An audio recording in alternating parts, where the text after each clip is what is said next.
الله بجميع الأنبياء يا مسلمين في القدس، وطف وراه الحجر ومشوفوه، ده طلع لأول سما جبريل وكان وياه جبريل خبط بيبان السما، الملايكة سألوه على اللي معاه، قال لهم افتحوا أنا معايا حبيب ربنا محمد ابن عبد الله. ده طلع لأول سما قبله أبونا آدم، قال له يا سر الوجود قبل وجود آدم، يقولك ما كانت خلق بشر ولا كانت وجد آدم، أنا أبوك في البشر بس أنت أساس آدم. لما أرادوا ربنا للكون يا ناس يهديه، ده في يوم ميلاد الحبيب النبي وأمه حامل فيه،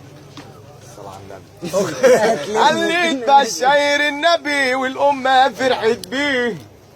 دخلوا الدايات على آمنة أم الحبيب النبي وقالوا لها إيه شفتي؟ قالت بحق الإله لما حملتي فيه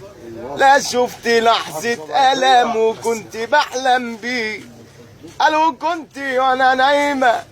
بشم ريحة المسك جاية من عندي، وقبل موضع محمد سمعت هاتف ناداني وقال لي يا أم النبي ما تصلوا على اللي اتولد رافع لربه يا دي. صلى الله عليه وسلم. قبل الأوان بأوان منذ الأزل قبل أن يكون هناك حب أو غزل، بينما كنا سويا في قبضات الأزل كان آدم وحواء في جنة عدم، حيث النعيم والشباب وحب من مدى، التقطت حواء التفاحة وبطلعتها الوضاحة وعيون السحر اللماحة، قالت يا آدم بصراحة،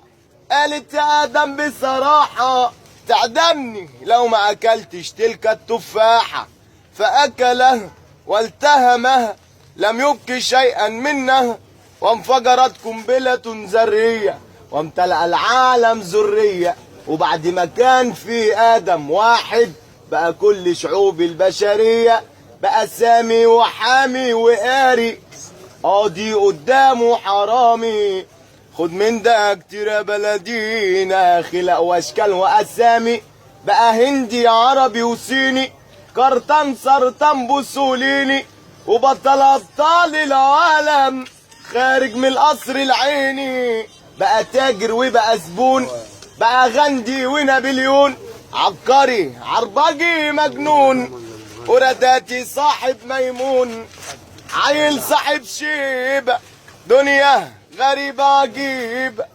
عيل صاحب شيبة دنيا غريبة عجيبة، بقى سلم وحرب طرح وضرب،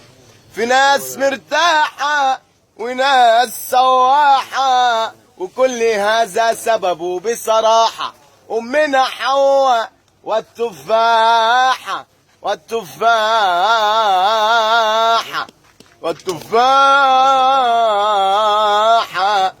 السلام عليكم.